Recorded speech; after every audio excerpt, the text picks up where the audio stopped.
ዝሆኑ ሊሎ በአንድ ጥቅጥቅ ባለ ደን ውስጥ ይኖር የነበረ አንድ ሊሎ የተባለ ዝሆን ነበረ። ሊሎም ከሌሎች ዝሆኖች በጣም ትንሽም ነበረ። ሌሎቹ ዝሆኖች ሲጮሁ መሬቱ ይንቀጠቀጥም ነበረ። ሊሎ ግን ለመጮህ ሲሞክር የሚያወጣው ድምፅ በጣም ዝቅተኛም ነበር። በዚህም የተነሳ ሊሎ እኔ ለምን እንደነርሱ መጮህ አልችልም እያለ ራሱን ይጠይቅ ነበረ። አንድ ቀን ታላቅ ድምፅም እንደማወጣ አምናለሁም አለ። አንድ ቀን ታዲያ ሁሉም እንስሳቶች በዱር ውስጥ የተጫወቱ ሳለ በድንገት አንድ ኃይለኛ ድምፅ ተሰማ። ድምፁንም ወደ ሰሙበት አቅጣጫ ሁሉም ሮጡ። በቦታው ላይም ሲደርሱ አንድ ዝንጀሮ በድንጋይ መሃል ተጣብቆ ተመለከቱ። ዝንጀሮም እርዱኝ እርዱኝ እያለ መጣራቱን አላቆመም ነበረ። እንስሳቶቹም በጣም ደነገጡ። ትላልቆቹ ዝሆኖች ሊረዱት ሞከሩ። መግቢያው ትንሽ ስለነበረ አልቻሉም።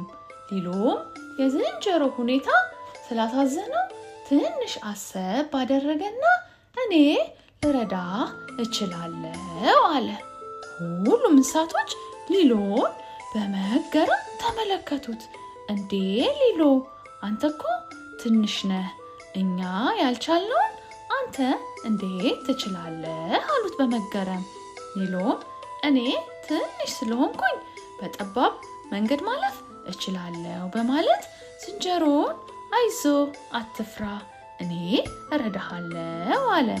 ሊሎም ወደ ድንጋዩ በመጠጋት 1 2 3 እያለ ያለ የሌለ ኃይሉን በመጠቀም ድንጋዩን ሙሉ ለሙሉ አንቀሳቀሰው። ዝንጀሮም ነፃ ሆነ። ዝንጀሮም አመሰግናለሁ ሊሎ በማለት ጮኸ። እንስሳቶቹ ሁሉ በደስታ ጮሁ። ሊሎም በደስታ እግሮቹን አንቀሳቀሰ። ድንገትም ሳያስበው አንድ ታላቅ ድምፅ አሰማ። ዱሩም ተናወጠ። እንስሳቶቹም ተገረሙ።